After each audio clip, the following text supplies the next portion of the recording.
오늘은 교회를 세우는 기초라는 제목으로 교회를 세우는 기초에 대해서 우리가 이미 다 알고 있는 말씀일지도 모르지만 다시 한번 올 한 해 우리가 교회를 함께 어떤 기초 위에서 세워 나가야 될지를 생각해 보고 또 말씀을 듣고 배우는 시간 가졌으면 합니다. 우리가 잘 아는 마태복음 16장 오늘 우리가 읽은 이 본문의 말씀은요, 사람들이 나를 누구라고 하더냐라고 제자들에게 물었을 때 제자들이 더러는 이렇게 얘기합니다, 또는 저렇게 얘기합니다, 여러 가지로 얘기하는 중에 베드로가 예수님께서 그럼 너희는 다른 사람 말고 너희들은 나를 쭉 따라다니지 않았느냐? 내가 하는 일들도 보지 않았느냐? 나와 함께 동행하지 않았느냐? 나를 알지 않느냐? 너희들은 나를 누구라고 생각하느냐? 누구로 믿느냐라고 묻습니다. 베드로가 대답을 하지요. 그 베드로가 한 대답이 오늘 우리가 읽은 말씀입니다. 주는 그리스도시요 살아계신 하나님의 아들이십니다. 그 말씀은 우리가 읽은 본문 앞구절에 있습니다. 그 말씀을 그 말을 하고 난 다음에 예수님께서 너 참 대답 잘했다고 베드로를 굉장히 극찬을 하시고 인정해 주시면서 그리고 하신 말씀이 우리가 읽은 본문의 말씀 18절 19절의 말씀입니다. 너는 베드로다.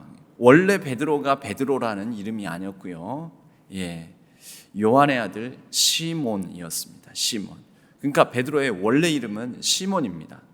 다른 예수님의 제자들 중에서도 시몬이라는 이름이 또 있지요.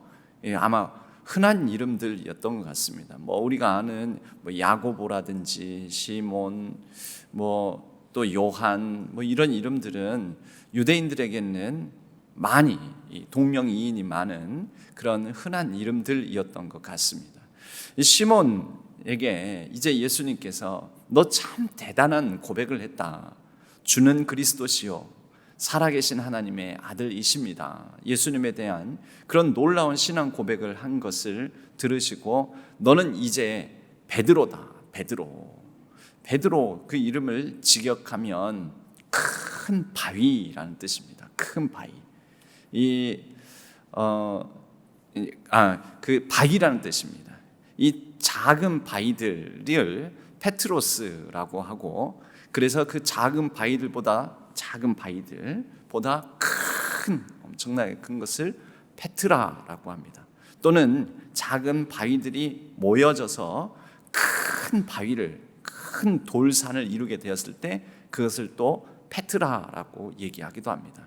그러니까 페트로스의 복수형, 페트로스보다 훨씬 더 큰 이 규모를 페트라라고 하는 것이죠. 이 페트라는 지명으로도 우리에게 알려져 있습니다. 페트라라는 곳이 어디에 있냐면 지금의 요르단 지역에 있습니다. 이스라엘에서 요단강을 동쪽으로 건너가면 요단강과 요르단이라는 나라는 요단강을 경계로 두 나라가 나뉘어져 있는데, 그 강을 동쪽 방향으로 건너가면 요르단이라는 나라인데, 요르단이라는 나라의 요르단의 남부에 있는 매우 유명한 성지순례 코스이기도 하고 또 관광지이기도 하고 세계 7대 불가사의로 여겨지는 바위로만 이루어지는 큰 안반 지역인데, 그곳을 고대 시대에 그 바위를 깎아가지고 그 바위 안에 궁궐을 지어놓고, 그게 벽돌을 굽고 쌓아가지고 지은 게 아니고요, 큰 바위산, 돌산인데 그것을 밖에서부터 파들어가고 밖에서 조각을 하고, 그리고 안에 방을 만들고 그 안에 또 기둥을 세우고, 또 심지어 큰 바위산인데 그 바위산을 깎아 들어가가지고 원형 경기장을 만들고, 큰 바위산인데 이 집과 저 집 사이를 연결하는 수도관을 만들고, 수도관을 매설을 한 게 아니고요, 그 바위산을 깎아가지고 어떻게 그렇게 했는지 모르겠어요. 그래서 이것을 어떻게 이렇게 만들 수 있었을까 해서 이곳을 세계 7대 불가사의 이렇게 불려지는 곳입니다. 그곳 이름이 뭐냐면 페트라입니다. 페트라.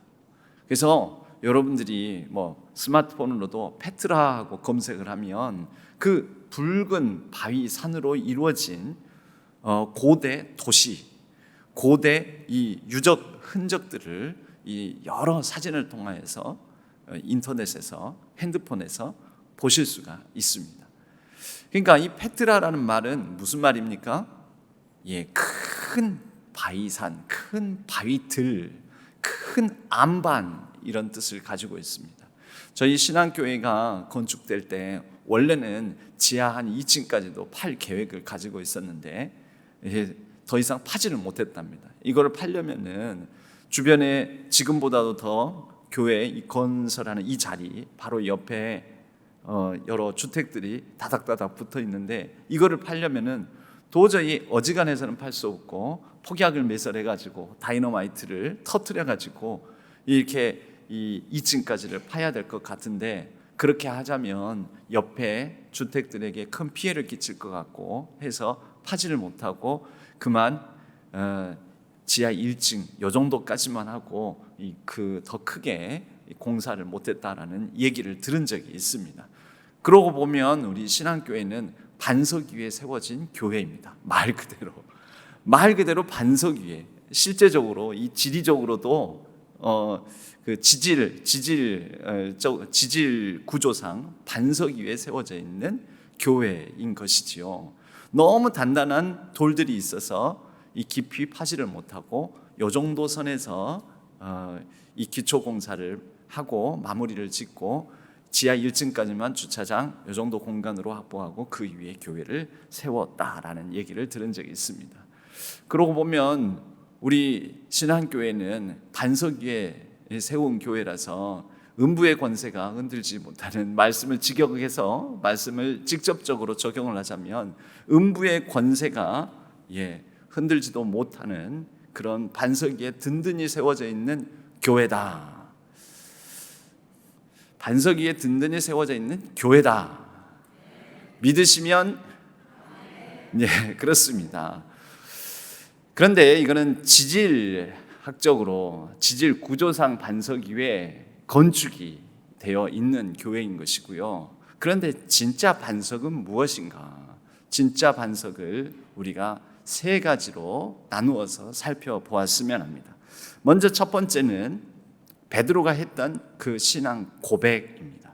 베드로가 했던 그 신앙 고백. 올바른 신앙 고백, 올바른 믿음, 바른 믿음, 바른 복음. 그래서 주는 그리스도시요 살아계신 하나님의 아들이십니다. 여러분, 짧은 한 문장에 불과하지만 이 짧은 한 문장을 가지고 책을 쓴다 해도 책 한 권을 쓸 수가 있습니다. 짧은 이 한 문장의 표현이지만 이 표현을 통하여서 주는 그리스도시요, 그리스도는 누구신가? 어떤 일을 하시는가? 그는 왜 오셨는가? 그는 우리에게 무엇을 주시는가? 그는 우리와 무슨 상관이 있는가? 살아계신 하나님은 살아계시다는 의미는 무엇인가? 하나님은 어떤 분이신가? 하나님은 지금까지 무슨 일을 해오셨고 바로 이 예수 그리스도를 통하여 무슨 일을 하셨던 분이고 바로 이 예수 그리스도로 말미암아 우리를 통해 무슨 일을 하시려고 하시는가? 어떤 계획을 가지고 계신 분이신가? 그 하나님의 아들이시라는 것은 우리에게 과연 어떤 삶의 의미와 목적과 가치를 주시는가? 여러분, 이것을 알아가는 것, 이것을 바르게 이해하는 것, 그리고 이 바른 기초 위에 우리가 신앙생활을 하는 것, 교회를 이루어가는 것, 이것이 제일 첫 번째 되는 교회를 세워가는 기초라는 것이죠. 그래서 올 한 해 가운데에도 여러분, 예수님을 믿는다, 우리가 예수를 믿는다고 하는데, 예수를 믿는다고 하면은 예수님이 누군지, 어떤 분이신지, 왜 믿어야 되는지 알아야 하는 것 아니겠습니까? 그러니까 예수님을 잘 믿자. 하나님을 잘 믿자. 잘 믿으려면은 그냥 믿는 것도 아니고 잘 믿으려면 어떻게 해야 되겠습니까? 하나님을 잘 알아야죠. 예수님을 잘 믿으려면 예수님을 잘 알아야죠. 그래서 이 믿음이라는 거, 이것은 알아가는 것으로부터 시작하는 거죠. 그래서 올 한 해 예수 그리스도를 잘 알아가는 거. 여러분, 이것이 교회를 세워나가는 정말 중요한, 가장 중요한 본질, 기초라는 것이죠. 이것이 단단해야 합니다. 이게 단단하지 못하면 어떻게 될까요? 사상 누가 모래 위에 집 지은 것 같이 되는 것이고, 또 이것이 단단하지 못하면 자꾸 엉뚱한 데서 하는 얘기에 흔들리게 되죠. 그래서 기초를 자꾸 옮기게 되는 것입니다. 이게 제대로 세워져 있지 않으면 어디에서 성경 공부하자, 어디 가자, 같이 한번 잘 모르는 것 같은데 이 신약과 구약에는 서로 짝이 맞고 이거 봐봐, 이것을 잘 풀어주는 그런 아주 크고 놀라운 비밀이 있다니까. 그것을 잘 풀어주는 우리의 스승이 있다니까. 이것을 잘 풀어주는 보혜사님이 있는데 그 보혜사님이 아무개씨야 해가지고 이단으로 홀딱 넘어가 버릴 수도 있는 거죠. 여러분, 이 단이 우리는 끝단이라고 하는데, 여러분, 이 끝단이 한참 걸어가다가 마지막쯤에 다른 게 아니고요. 우리가 그전에는 그렇게 많이 해석을 했었습니다.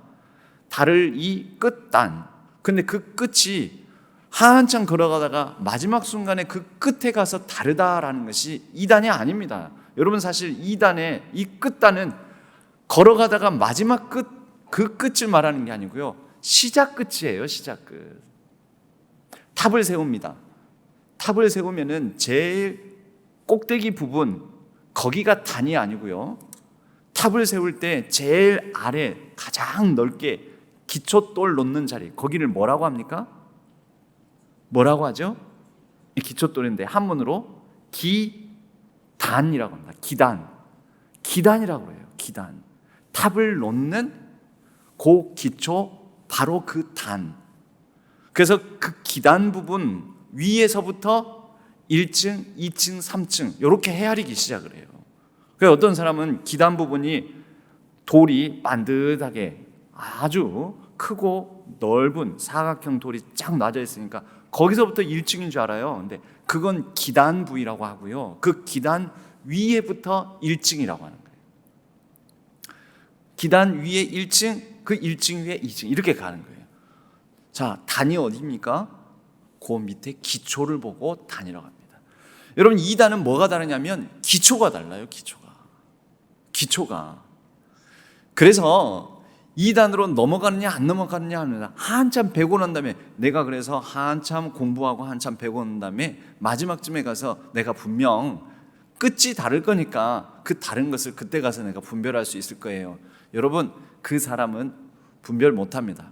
왜냐하면요, 3개월, 6개월 공부하면서 이미 기초를 새로 놓기 시작해가지고 끝에 가서는 그게 전부인지 알게 되지 어떻게 다른지 구별하겠습니까? 그리고 그 기초가 서로 다르다라는 것을 자기 자신이 기초가 제대로 교회에 대한, 복음에 대한, 예수 그리스도에 대한 그 이해 부분의 기초가 제대로 형성되어 있지 않기 때문에 처음부터 이단의 어떤 여부를 분별하거나 파악할 수가 없습니다. 주는 그리스도시요 살아계신 하나님의 아들이십니다. 이 가톨릭에서는 이것을 너가 참 대단한 고백을 했다, 이제부터 너는 베드로라, 너는 반석이다, 바로 너 위에 내가 교회를 세울 것인데, 그래서 이 교회의 기초를 베드로라는 한 개인에게 놓고 거기에 기초를 세우고 그 위에 교회의 역사를 진행해 온 것이 가톨릭입니다. 가톨릭은 베드로의 후계자, 또 후계자, 그렇게 해서 교황이, 그리고 교황을 통해서 형성된 교회의 전통이 바로 교회를 세우는 기초라고 여깁니다.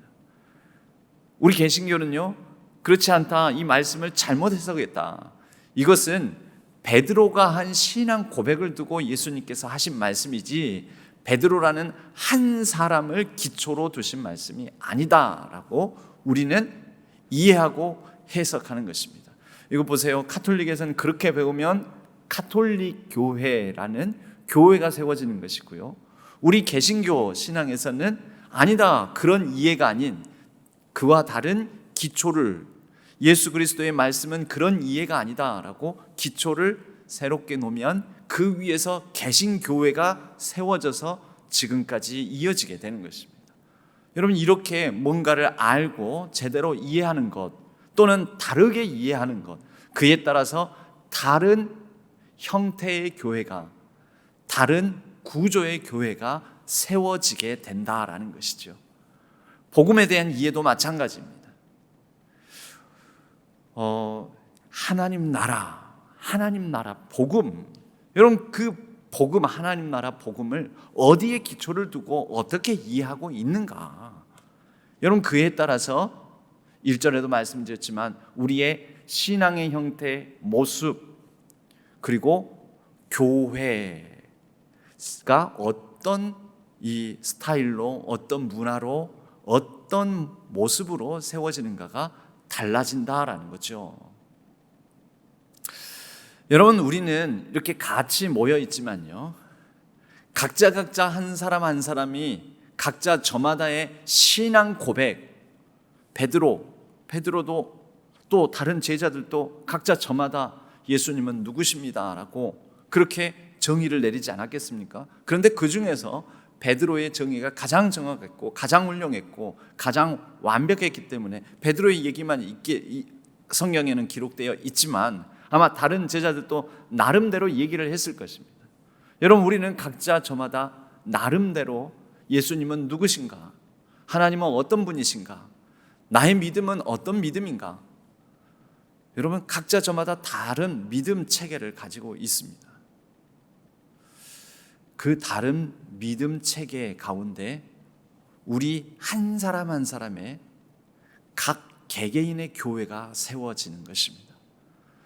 여러분, 교회는 먼저는 모이는, 함께 여러 사람들이 모이는 이렇게 규모를 이루어가는 모임으로서의 교회도 있지만 한 사람 한 사람이 먼저 아주 작은 단위의 개인 교회들입니다. 그런데 그 개인 교회들인 저와 여러분, 우리 한 사람 한 사람이 잘못된 신앙의 기초, 잘못된 복음에 대한 이해 위에 세워지면 안 되는 것이죠. 그래서 그런 개개인들이 모여서 그 교회의 문화와 스타일을 형성하는 것이기 때문에 우리 모두가 올 한 해 동안에는 하나님에 대해서, 예수 그리스도에 대해서, 예수 그리스도를 통해서 하나님께서 이루어 가시고자 하는 하나님 나라에 대해서, 그리고 이 복음적인 삶을 살게 하시는 성령에 대해서, 성령의 인도하심에 대해서 더욱더 잘 배우고 그 기초 위에 나라는 한 사람의 신앙 고백, 그 위에 나라는 한 사람의 개인 교회를 바르게 세우고 함께 모여서 또 우리 신안교회를 바르게 세워나가는 우리 신안의 성도님들 되시기를 바랍니다. 이 두 번째로는 교회는 회가 모일 회잖아요. 사람들의 모임입니다. 그러니까 사람들의 모임이니까 교회는 사람입니다. 그래서 교회를 세우는 기초에는 누가 있을까요? 사람이 있습니다. 사람. 교회를 세우는 기초에는 사람이 있고 사람을 통해서 교회가 세워집니다. 열심히 식당 봉사를 하고 차량 봉사를 하고 찬양대 봉사를 하고 또 뭐 여러 예배를 위해서 이 섬기는 봉사들을 하면 교회가 잘 세워진다는 말입니까? 그 부분도 완전히 틀리지는 않습니다. 맞습니다. 봉사하고 섬기고 하면서 교회가 세워집니다. 그런데 교회를 세우는 기초에는 사람이 있는데 그 사람이 어떤 사람이야 하느냐? 사람을 세우는 사람에 의해서 교회가 세워집니다. 교회는 사람 세우는 것이 굉장히 중요합니다. 어떤 사람으로요? 복음의 사람으로 사람 세우는 것. 저는 이 마음으로는 그런 그 생각, 그런 계획을 가지고 있습니다. 여러분, 우리 신앙교회는 지난 90주년에도 80주년에도, 그러니까 최근 10주년 단위에 그 80, 90, 이제 100, 100주년, 이 특별히 0으로 끝나는 그런 주년에 무슨 기념교회, 80주년 기념교회, 90주년 기념교회를 세우지 않았습니까? 교회를 세웠지요. 그래서 외부의 교회를 세웠어요. 그래서 우남 신앙교회를 세웠어요. 건국 신앙교회를 세웠어요. 100주년에는 왜 아무것도 안 세웁니까? 100주년에는 신앙교회를 세워야 돼요. 신앙교회를 어떻게 세웁니까? 저는 그래서 100주년에 세울 우리가 개척할 교회는 신앙교회 안에 있다라고 생각합니다. 신앙교회 안에 교회를 세우는 사람들을 여러 코로나, 또 여러 가지 시대적 변화, 여러 위기 속에서 올 한 해에는 교회를 세우는 사람들을 세워서 교회를 세워야 된다. 100주년 기념교회는 신앙교회 안에 있다.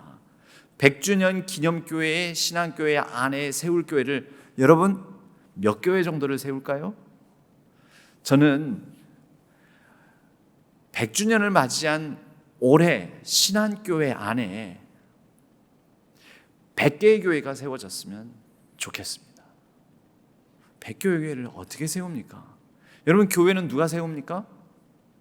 물론 하나님의 은혜고 하나님께서 세워가시는 거지만, 내가 내 교회를 세우리니 우리 주님께서 세워가시겠지만, 그런데 어디 위해서요? 교회를 세우는 기초는 사람이기 때문에 사람이 세워지면 교회가 세워집니다. 그래서 교회를 세우는 기초로서 100명의 사람이 세워지면 우리 신앙교회 안에 내부 교회가, 작은 교회가 100개가 세워질 수 있다. 100명의 교회를 세우는 사람을 세우는 사람, 100명의 교회 개척자가 우리 교회 안에 세워진다면 100주년을 맞이한 올해 100개의 작은 교회들이 세워질 수 있다라고 믿습니다.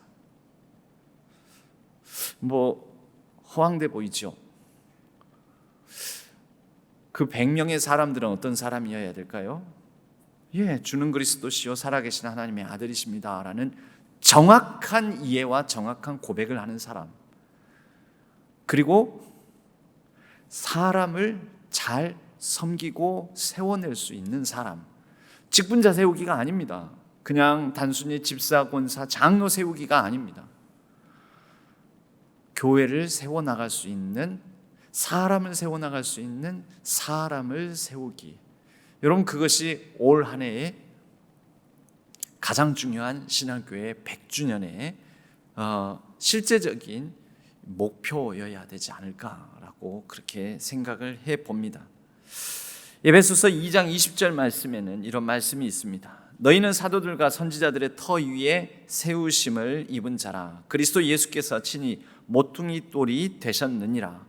여러분, 이미 이 이전에 사도들과 선지자들이 있습니다. 근데 이분들이 다 뭐 하신 분들입니까? 사도들, 선지자들. 여러분, 이들은 교회의 기초가 된 사람들인데요, 이들은 사람 세운 사람들이었습니다. 사도 바울의 사도행전을 보고 있습니다. 사도 바울이 뭘 했습니까? 사람 세웠습니다.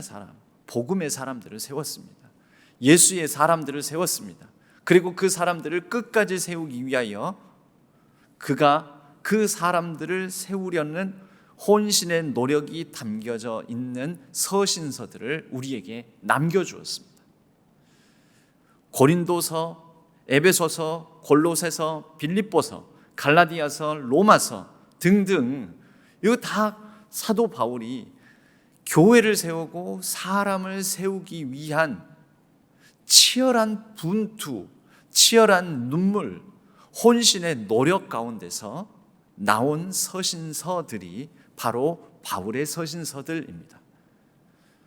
우리가 사람을 세워나가는, 예수의 사람을, 복음의 사람을, 교회를 세워나가는 사람들은 여러분, 그래서 여러 양육과 훈련, 여러 훈련을 통해서 하나님을 더 깊이 이해하고 복음을 잘 이해하고 예수 그리스도를 더욱더 잘 알고, 그래서 그 기초 위에 작은 교회들이, 여러분, 그래서 그러나 한 사람, 두 사람, 세 사람, 100사람 있으면 그 사람을 중심으로 함께 더불어 말씀을 나누고 은혜를 나누고 또 성경을 나누고, 그렇게 함께 작은 교회들을 세워나갈 수 있다.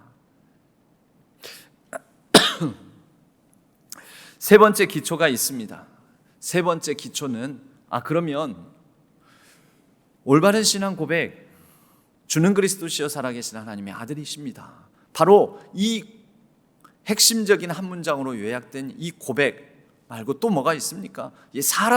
사람이 교회를 세우는 기초입니다. 세 번째는요, 바로 이 믿음, 복음과 사람을 연결하여서 그것이 어떤 방향성을 가질 때 올바른 방향이 교회를 세우는 기초입니다.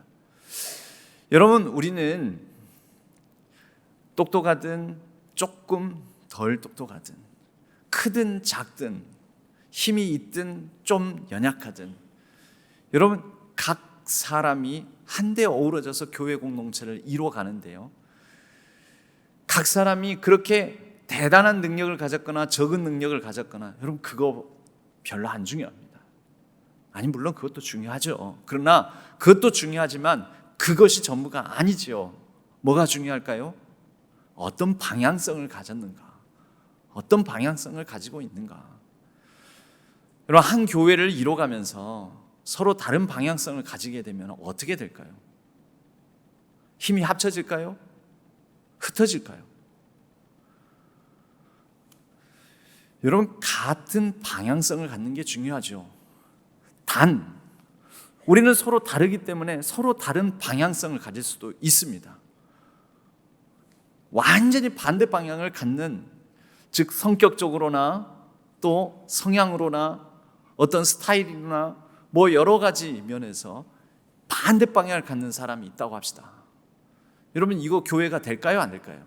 여러분도 작은 그냥 뭐 친교 모임이든 뭐 식사 모임이든 뭐 개 모임이든 서로 완전히 다른 방향을 가진 사람이 있으면 여러분, 그 작은 모임들이 이루어집니까, 안 이루어집니까? 깨지죠. 근데 교회는 일단 완전히 같은 방향을 가진 사람들이 처음 애초부터 모이지는 않습니다. 요 방향이 있고요, 요 방향이 있어요. 그러면 이렇게 충돌이 일어나겠지요. 근데 놀라운 것은요, 이 방향을 가지고 이 방향을 가진 사람들이 충돌하지 않고 서로 반대 방향인데도 이 서로 반대 방향의 사람들이 만나서, 놀라운 것은 교회를 이뤄간다고 했을 때는요, 이 사이에 예수 그리스도가 있으면, 여러분, 예수 그리스도가 있으면 어떻게 될까요?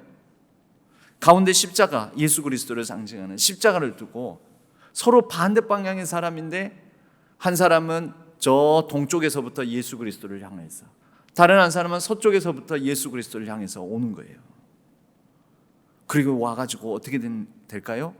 예수 그리스도로, 그 예수 그리스도의 십자가의 피로 세례를 쫙 받고, 그 다음은 어떻게 될까요? 여전히 반대 방향이죠. 충돌하지 아니하고 예수 그리스도로 그 피로 세례를 받아, 십자가의 세례를 받아 계속해서 이제는 세상 속으로 나가는 거예요. 이 사람은 동쪽에서 와서 서쪽 방향으로 가는 거고요, 이 사람은 서쪽에서 와서 동쪽 방향으로 가는 거예요. 그런데 그 중간에는 꼭 반드시 뭐를 거쳐서 주는 그리스도시요 살아계신 하나님의 아들 되신 예수 그리스도의 그 십자가의 세례를 받고 이제 반대 방향에 이지만, 여러분, 이렇게 되면 어떻게 될까요?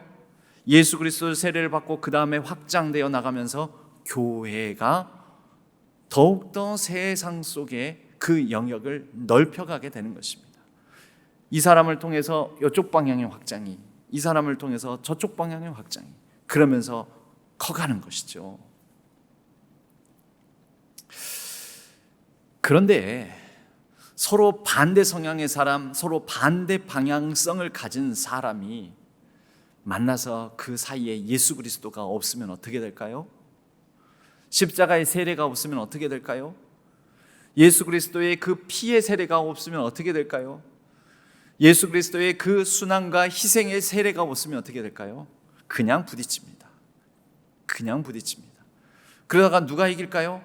조금 더 센 사람, 목소리 큰 사람, 또 성격이 강한 사람이 이기죠. 그러면 이기면 이 사람이 다 뭔가 다 이겨서 좋은 걸까요? 그렇지 않습니다. 우리가 흔히 알듯이 여러분 플러스 5에다가 마이너스 3, 서로 다른 방향성이라고 합시다. 이 사람은 5의 크기를 가지고 있고 이 사람은 3의 크기를 가지고 있는데 서로 방향이 반대예요. 반대 방향. 5의 크기로 이쪽으로, 3의 크기로 반대 방향으로. 그래서 그 방향성을 나타내기 위해서 플러스와 마이너스를 했습니다. 두 사람이 부딪히면 얼마가 남습니까? 5 더하기 마이너스 3 얼마 남아요? 2밖에 안 남아요. 2밖에. 여러분 이런 교회는 자꾸 이렇게 다른 방향성으로서 충돌하는 이런 교회는 사람이 많이 모여도 힘을 발휘하지 못합니다. 5의 능력을 가진 사람과 3의 능력을 가진 사람이 만나서 교회를 이루어가는데 그 교회의 능력은 2밖에 안 나오는 것입니다. 왜요? 서로 다른 방향성을 가지고 있어서. 그런데 예수 그리스도로 세례를 받으면 어떻게 될까요? 예수 그리스도의 피 묻은 복음으로 십자가의 세례를 받으면 5와 마이너스 3도 예수 그리스도 안에서 그 세례를 받음으로 5 더하기 3이라는 8의 능력을 가진 교회가 되는 것입니다. 여러분 우리 신앙교회는 자칫 잘못하면 이런 함정에 빠질 수가 있습니다. 서로 다른 생각을 해요. 서로 다른 방향성을 가져요. 죄송합니다마는 담임 목사하고도 다른 생각을 가지시는 거예요. 그러면 어떻게 될까요? 모이면 모일수록 힘을 발휘할까요? 아니면 모이면 모일수록 힘이 빠질까요? 목사도 힘이 빠지고 성도도 힘이 빠지고 그렇게 함께 모인 어우러진 교회도 힘이 빠지고, 힘이 빠진 교회는 생존하려는 성향만 남습니다. 힘이 빠진 교회는 음부의 권세도 이기지 못할 능력을 발휘하는 이 세상 속에 하나님의 뜻, 정의와 평화와 생명을 이뤄가는 교회가 아니라 그냥 생존에 몸부림치는 조직만 남게 되는 것입니다. 우리 신앙교회를 이루는 기초인 우리 신앙의 모든 성도님들이 바로 이러한 올바른 좋은 방향성을 갖고 함께 합력하여 하나님의 교회를 같이 세워나갈 수 있는 2024년 되기를 바랍니다. 그래서 죄송합니다. 잘 듣고 계시는군요. 감사합니다. 2025년 되시기를 바랍니다. 그래서 올 한 해에는 우리 신앙교회가 음부의 권세도 이기지 못하는 교회, 하나님 나라의 이 천국의 열쇠를 가지고 열고 또 풀고 하나님의 능력을 드러내는 정말 우리 주님께 칭찬받는 교회 되기를 바랍니다. 올 한 해 우리 주님을 더욱더 하나님의 아들 또 그리스도 되시는 우리 주님을 더욱더 깊이 알아가고, 그래서 복음을 더 잘 이해하고, 그리하여 우리 주님을 닮아가고 우리 주님을 우리의 마음속에 품어내므로 그 주님과 함께 살아내어 또 살려내고, 그렇게 하나님의 교회를 함께 세워나가는, 더불어 함께 세워나가는 우리 신앙의 모든 성도님들 되시기를 주님의 이름으로 간절히 축복합니다.